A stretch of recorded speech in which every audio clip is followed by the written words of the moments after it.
Uyu munsi nyakubahwa Perezida wa Repubulika y'u Rwanda yitabiriye inama mpuzamahanga yabereye mu gihugu cy'Ubufaransa, aho yahuje abayobozi b'ibihugu bitandukanye by'umwihariko Perezida w'iki gihugu Emmanuel Macron. Iyi nama rero yibanze ku ikoranabuhanga rishya ryo gutanga amashanyarazi hifashishijwe ingufu za nikiriyeri. Abantu benshi rero bakimara kubona iyi nama bibajije aho igihugu cy'u Rwanda gihurira n'izi ngufu za nikiriyeri, cyane yuko twese tuzi yuko izi ngufu za nikiriyeri zifashishwa mu gutunganya no gukora intwaro ndetse n'ibisasu kirimbuzi, cyane yuko n'ikibazo isi ifite muri rusange cy'intambara iri kubera mu burasirazuba bwo hagati ari ikibazo cy'izi ntwaro, bashinja yuko Iran iri gutegura intwaro zikungahaye kuri nikiriyeri. Ese u Rwanda narwo rwaba rugiye gutangira gukora izi ntwaro? Ushobora guhita wibaza, ese ni gute u Rwanda rwisanze cyangwa rugiye gutangira gukoresha izi ngufu za nikiriyeri? Cyangwa ukibaza kubera iki rwifuza cyangwa rushaka by'umwihariko gukoresha izi ngufu za nikiriyeri bwa mbere nk'igihugu cya mbere muri Afurika? Guhaye ikaze kuri uyu murongo wacu wa Duo TV. Njye nk'ibisanzwe Digarius, ibuka gukanda subscribe, like, share na comment kugira ngo tujye gucikwa n'izi nkuru zikomeye. Ubundi iyi nama imaze amasaha make cyane irangiye, gusa ubu ngubu tugiye kurebera hamwe icyo yari igamije, ibyavugiwemo ndetse n'imyanzuro yafatiwemo. Nk'uko nahoze mbivuga rero, iyi nama ubundi yibanze ku ikoranabuhanga rishya ryo gutanga amashanyarazi avuye ku ngufu za nikiriyeri.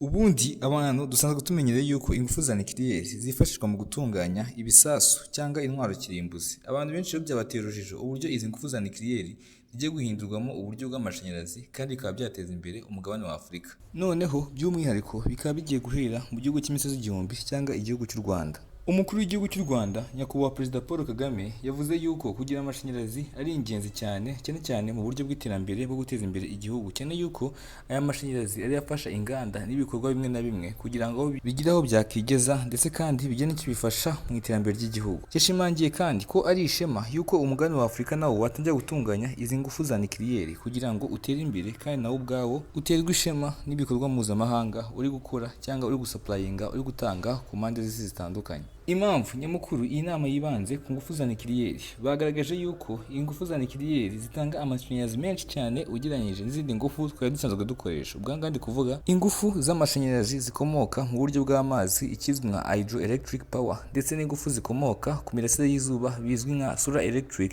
ndetse n'ingufu zisanzwe zizwi nka wind power electric cyangwa ingufu zikomoka ku muyaga. Izi zose ni isoko z'ingufu zitanga amashanyarazi aya dukoresha mu ngo zacu no mu buryo bw'inganda, ariko bagaragaje yuko iyi nuclear cyangwa izi ngufu zikomoka kuri nikiriyeri arizo zishobora gutanga amashanyarazi menshi kurusha izi ngufu zindi twari dusanzwe dufite. Ikindi kintu cy'ingenzi bagarutseho, bagaragaje yuko izi ngufu za nikiriyeri zidahumanya ikirere. Ibi ngibi ni gahunda ya leta yari igamije mu buryo kurwanya ibihumanya ikirere, cyane cyane ibikungahaye ku myotsi byangiza ikirere ndetse bikangiza n'akayungirizo k'isi.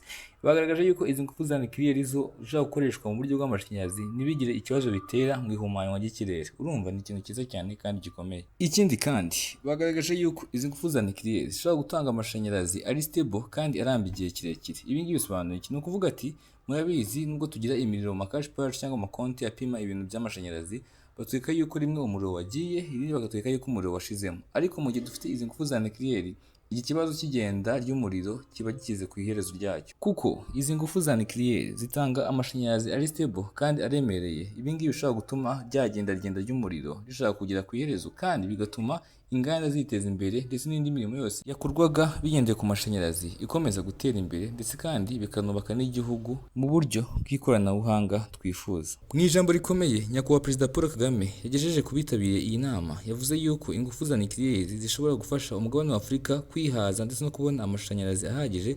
Ibi ngibi bigatuma inganda ziyongera kuri uyu mugabane ndetse kandi imirimo ikiyongera ndetse n'ubukungu bw'uyu mugabane nabwo bukiyongera. Yanasabye ibihugu bikize gufasha ibindi mu bijyanye n'ikoranabuhanga ndetse n'ishoramari. Ushobora guhita wibaza, ese ni izihe ngaruka zo gukoresha izi ngufu za nikiriyeri bigiye kuzanira nk'igihugu cy'u Rwanda muri rusange? Nimba u Rwanda rwemeje ko rugomba gukoresha izi ngufu za nikiriyeri mu gihe kirambye, ibi ngibi bishobora gutuma amashanyarazi yiyongera ku rwego rwo hejuru cyane, inganda zikiyongera kuko ingufu zihagurutse izi nganda zamaze kugera hanze. Ikindi kandi abitwa nk'abashomeri cyangwa abadafite akazi, ahangaha akazi karaboneka bitewe n'uko amashanyarazi ababoneshereza mu byo bakora ndetse no kubafasha ibyo bakora yamaze kugera hanze. Ikindi gikomeye kandi cyiza cyane ni ukuvuga ngo nitumara kugira izi ngufu za nikiriyeri mu buryo bw'amashanyarazi nk'igihugu cy'u Rwanda, igiciro cy'amashanyarazi cyangwa igiciro twari dusanzwe tuguriraho amashanyarazi kizikubita hasi, kuko tuzaba tubonye amasoko arenga 3 yose atuzanira amashanyarazi mu ngo zacu. Ubwo ndi kuvuga isoko y'iyi nikiriyeri ndetse isoko y'amazi nyine y'amashanyarazi ava mu mazi azwi nka hydroelectric power ndetse na solar electric power y'amashanyarazi akungahaye ku ngufu zivuye ku mirasire y'izuba ndetse n'ubundi buryo bwose twari dusanzwe dukoresha mwese murabuzi. Ndetse kandi ubu buryo bwa nikiriyeri bw'amashanyarazi nitumara kubukoresha igihe kingana n'umwaka bigaragara yuko ubukungu bw'igihugu buzazamuka cyane ku kigero kingana na 15% kuko ubu buryo buzaba buje korohereza abantu bose bakeneye ingufu z'amashanyarazi kandi twese turabizi yuko dukeneye izi ngufu. Abantu benshi rero bakimara kubona iyi nama bitewe na titire rifite bagize ngo u Rwanda rwasinye amasezerano yo gutangira gukoresha izi ngufu za nikiriyeri mu buryo bw'ibisasu cyangwa bw'intwaro kirimbuzi, cyane yuko abenshi bajya bihuza n'aya makuru dufite yuko u Rwanda rufite ibihugu byinshi bishaka kubigabaho ibitero. Ubwo ndavuga Repubulika ya Demokarasi ya Kongo ndetse n'igihugu cy'u Burundi nk'uko abakuru b'ibihugu byabo bakunda kubyivugira, ibyo byo murabizi mwanabindusha. Rero abantu benshi baba bitinze bavuga ati u Rwanda rwaba rugiye gutangira gutunganya izi ntwaro mu buryo bwo kongera umutekano warwo, ariko icyo ni ikibazo gipfuye ndetse kandi ntabwo ariko bimeze kuko izi ntwaro za nikiriyeri zigiye gukoreshwa mu Rwanda mu buryo bwo gutunganya amashanyarazi yo mu rugo ndetse n'ay'inganda ikizwi nka domestic electricity ndetse na industrial electricity. None se ikibazo cy'amatsiko, wowe udukurikiye watekerezaga iki nyuma yo kubona iyi nama? Ese izi nikiriyeri cyangwa izi ngufu za nikiriyeri zigiye gukoreshwa mu Rwanda urabona zigamije gukorera amashanyarazi cyangwa hari ikindi kibyihishe inyuma? Ese kuki u Rwanda iki gihugu cya mbere kigiye gutunganya izi ngufu zikungahaye kuri nikiriyeri? Ibyo ni ibibazo by'amatsiko. Tubwire uko ubyumva, jya muri comment section wandike igitekerezo cyawe utubwire uko ubyumva. Genda garuka mu kanya tureba ikigiye gukorwa n'uburyo bigiye gutunganywa n'uburyo bigiye kugenda, ubundi dukomeze kubana mu nkuru zikurikiyeho.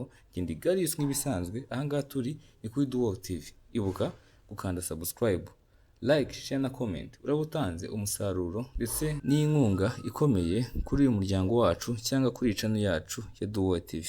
Nk'ibisanzwe ni Rigarius, twongere guhura mu nkuru zikoranye ubuhanga kandi zisesenguranye ubushishozi. Ciao.